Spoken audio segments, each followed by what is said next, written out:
Welcome back. So I'm back with another travel vlog. So ನನ್ನ previous ವ್ಲಾಗಲ್ಲಿ ಹೇಳ್ದಂಗೆ we are in Assam and ನನ್ನ previous vlog ನೋಡಿಲ್ಲ ಅಂದರೆ ಲಿಂಕ್ನ ಡಿಸ್ಕ್ರಿಪ್ಷನಲ್ಲಿ ಕೊಟ್ಟಿದ್ದೀನಿ. So please do check out and let's continue with today's vlog. So keep watching.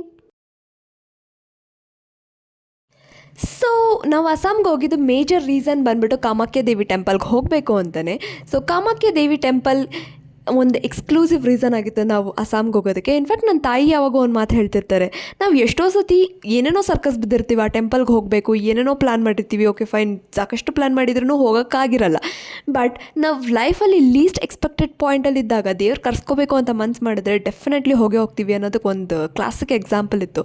Because ನಾವು ಸಾಕಷ್ಟು ವರ್ಷಗಳಿಂದ ಪ್ಲ್ಯಾನ್ ಮಾಡ್ತಾನೆ ಇದ್ವಿ, ಓಕೆ ಹೋಗಬೇಕು ಕಾಮಾಖ್ಯ ದೇವಿ ಟೆಂಪಲ್ಗೆ ಹೋಗಬೇಕು ಅಂತ ಪ್ಲ್ಯಾನ್ ಇತ್ತು, ಬಟ್ ಹೋಗೋದಕ್ಕಾಗಿರಲಿಲ್ಲ. ಅದು ಬಿಟ್ಟು ಬೇರೆ ಎಲ್ಲ ಕಡೆ ಹೋಗಿ ಬರ್ತಿದ್ವಿ. ಬಟ್ ಈ ಸತಿ ಒಂದು ರ್ಯಾಂಡಮ್ 3 days ಹಾಲಿಡೇ ಸಿಕ್ತು, ಕ್ವಿಕ್ಕಾಗಿ ಪ್ಲ್ಯಾನ್ ಮಾಡಿದ್ವಿ, ವಿ ಡಿಡ್ ಇಟ್. ಇನ್ಫ್ಯಾಕ್ಟ್ ಒಳ್ಳೆ ರೀತಿಯಲ್ಲಿ ದರ್ಶನ ಆಯಿತು, ತುಂಬ ಅಂದರೆ ತುಂಬ ಡಿವೈನ್ ಅನಿಸ್ತು. ಅಲ್ಲಿ ಒಂದು ಗರ್ಭಗುಡಿಲಿ 5 ನಿಮಿಷ ನಿಂತು ನೋಡಿ ಎಲ್ಲನೂ ಬೇಡ್ಕೊಂಡು ಬರೋ ಅಷ್ಟರಲ್ಲಿ ಇಟ್ಸ್ ಸೋ ಡಿವೈನ್ ಅಂತ ಅನಿಸ್ತು, ಸೋ ಪ್ಯೂರ್ ಅಂತ ಅನಿಸ್ತು. So yeah, we are totally happy. ಒಂದು ಕಾಮಾಖ್ಯ ದೇವಿ ಟೆಂಪಲ್ ಬಗ್ಗೆ ತಿಳ್ಕೊಳ್ಳೋದಾದರೆ ಇದರಿಂದ ಒಂದು ಅದ್ಭುತವಾದ ಕಥೆನೇ ಇದೆ. ಶಿವ ಮತ್ತು ಸತಿಗೆ ಮದುವೆ ಆಗಿರುತ್ತೆ.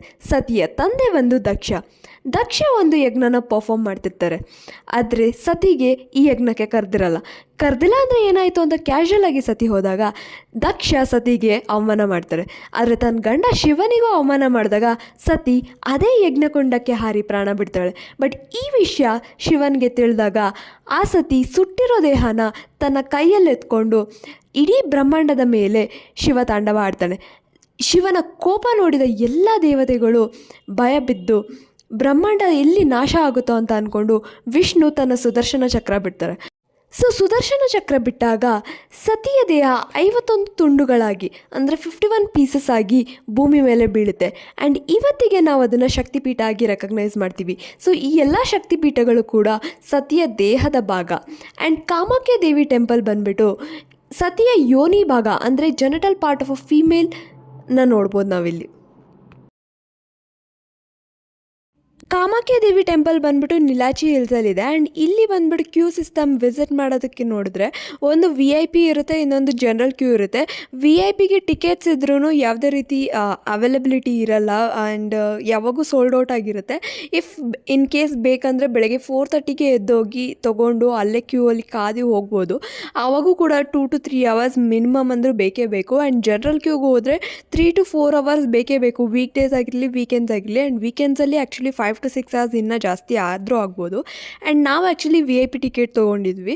ಆ್ಯಂಡ್ ಅಲ್ಲೇ ಪಕ್ಕದಲ್ಲಿ ದೇವಸ್ಥಾನ ಪಕ್ಕದಲ್ಲಿ ಗೆಸ್ಟ್ ಹೌಸ್ ಇರುತ್ತೆ.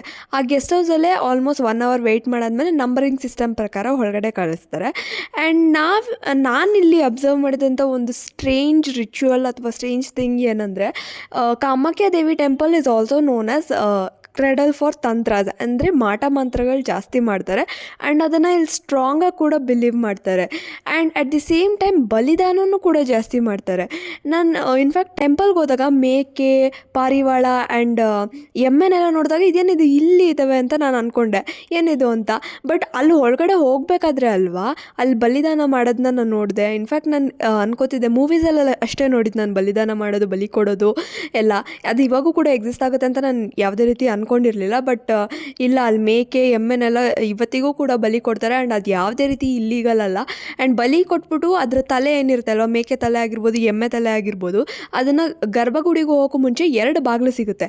ಆ 2 ಬಾಗಿಲುಗಳಿಗೆ ಮೇಕೆ ತಲೆ ಆಗಿರ್ಬೋದು, ಎಮ್ಮೆ ತಲೆ ಆಗಿರ್ಬೋದು ಇಟ್ಬಿಟ್ಟು ಅದ್ರ ಮೇಲೆ ಒಂದು ದೀಪ ಹಚ್ಬಿಟ್ಟು ಇಡ್ತಾರೆ. ಆ್ಯಂಡ್ ಇನ್ಫ್ಯಾಕ್ಟ್ ಅದ್ರ ರಕ್ತನ ಒಂದು ಮಡಿಕೆಯಲ್ಲಿ ಸ್ಟೋರ್ ಮಾಡಿ ಅದ್ರ ಪಕ್ಕದಲ್ಲೇ ತಲೆ ಪಕ್ಕದಲ್ಲೇ ಇಡ್ತಾರೆ. ನೋಡಿದಾಗ ತುಂಬ ಹಿಂಸೆ ಆಗುತ್ತೆ, ತುಂಬ ಸ್ಟ್ರೇಂಜ್ ಅಂತಲೂ ಅನಿಸುತ್ತೆ. ಬಟ್ ನಾವು ಯಾವುದೇ ರೀತಿ ಕ್ವೆಶನ್ ಕೂಡ ಮಾಡೋದಕ್ಕಾಗಲ್ಲ. ಇನ್ಫ್ಯಾಕ್ಟ್ ಇದು ತುಂಬ ವರ್ಷಗಳಿಂದ ನಡ್ಕೊಂಬಂದಿದೆ ಈ ಒಂದು ರಿಚುವಲ್ಲು. ಆ್ಯಂಡ್ ಅದೇ ಮಾಟ ಮಂತ್ರ ಮಾಡೋದಕ್ಕೂ ಕೂಡ ಸ್ಟ್ರಾಂಗ್ ಬಿಲೀಫ್ ಇದೆ ಇಲ್ಲಿ. ಅಷ್ಟೇ ಪವರ್ಫುಲ್ ಅಂತಲೂ ಹೇಳ್ತಾರೆ ಇಲ್ಲಿ ಮಾಟ ಮಂತ್ರ ಮಾಡಿಸಿದ್ರೆ. ಆ್ಯಂಡ್ ಇಲ್ಲಿ ಅರ್ಕೆ ಕಟ್ಕೊಂಡಿರ್ತಾರಲ್ಲ, ಬಲಿ ಕೊಡ್ತೀನಿ ಈ ಥರ ಏನಾದರೂ ಕೆಲಸ ಆದರೆ ಅಂತ. ಸೊ ಆ ಒಂದು ರೀಸನ್ಗೆ ಇಲ್ಲಿ ಯಾವುದೇ ರೀತಿ ಇಲ್ಲೀಗಲ್ ಏನಿಲ್ಲ. ಆ್ಯಂಡ್ ತುಂಬ ಸ್ಟ್ರಾಂಗಾಗಿ ಮಾಡ್ತಾರೆ.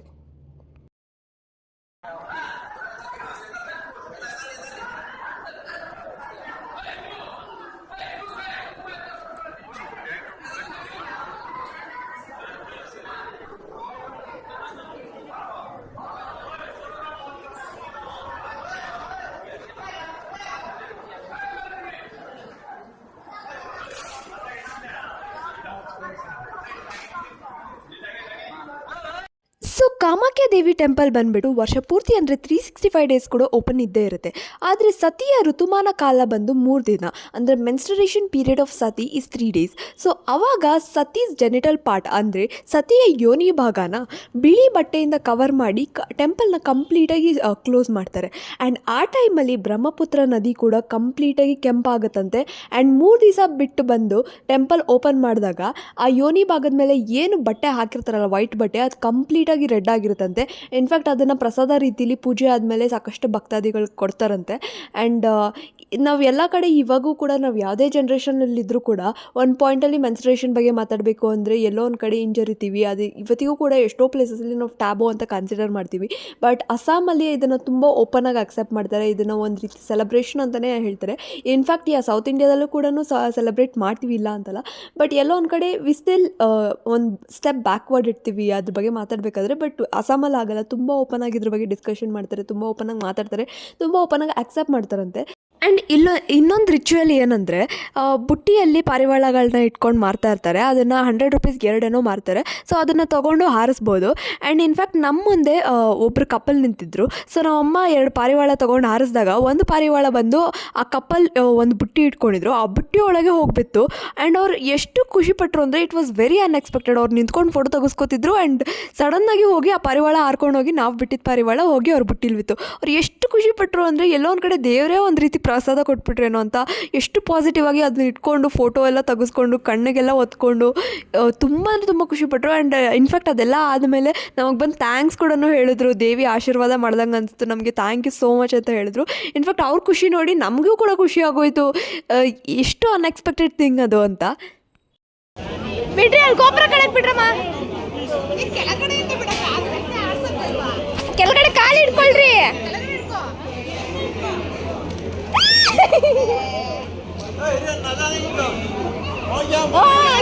ಹಂಗಿಂದ ಬಿಡ್ರಿ. ಬಿಡ್ರಿ ಇವಾಗ. ಯೋ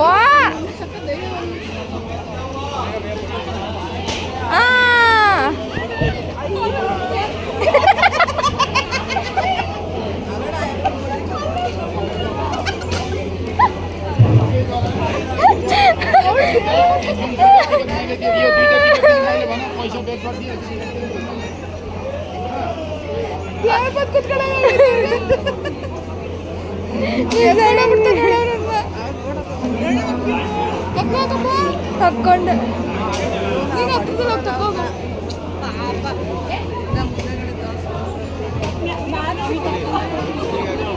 so Kamakhya Devi temple visit ಮಾಡಾದ್ಮೇಲೆ ನಾವು ಅಕ್ಕಪಕ್ಕದಲ್ಲೇ ಇನ್ನೂ 2-3 ಟೆಂಪಲ್ ಇತ್ತು, ಅದನ್ನು ಕೂಡ ವಿಸಿಟ್ ಮಾಡಿದ್ವಿ. ಆ್ಯಂಡ್ ಅಲ್ಲಿ ಕಾಮಾಖ್ಯ ದೇವಿ ಟೆಂಪಲ್ ರೇಂಜಲ್ಲಿ ಯಾವ ಟೆಂಪಲ್ಸ್ ಇದೆ ಅಲ್ಲೆಲ್ಲ ಕೂಡ ಪ್ರಾಣಿ ಬಲಿ ಕೊಡ್ತಾರೆ. ಆ್ಯಂಡ್ ಅದಕ್ಕೆ ಅಂತ ಸ್ಪೆಸಿಫಿಕ್ ಪ್ಲೇಸ್ ಇದ್ದೇ ಇರುತ್ತೆ. ಆ್ಯಂಡ್ ಈ ಪ್ರಾಣಿ ಬಲಿ ಏನು ಕೊಡ್ತಾರೆ ಅಲ್ವಾ, ಸೊ ಆ ಪ್ರಾಣಿದ ಮೀಟ್ ಏನಿರುತ್ತೆ ಅಲ್ವಾ, ಅದನ್ನು ಸುತ್ತಮುತ್ತ ಹಳ್ಳಿಗಳಿಗೆ ಪ್ರಸಾದ ರೀತಿಯಲ್ಲಿ ಹಂಚ್ತಾರಂತೆ. ಆ್ಯಂಡ್ ಇಲ್ಲಿ ಮಧ್ಯಾಹ್ನ ಹೊತ್ತು ಅನ್ನ ಪ್ರಸಾದನೂ ಕೂಡ ಕೊಡ್ತಾರೆ. ಆ್ಯಂಡ್ ಇನ್ಫ್ಯಾಕ್ಟ್ ಅಲ್ಲಿ ರಶ್ ಇತ್ತು, ಸೊ ನಾವು ಅಷ್ಟು ಹೋಗೋಕ್ಕಾಗಲಿಲ್ಲ ಅಲ್ಲಿಗೆ.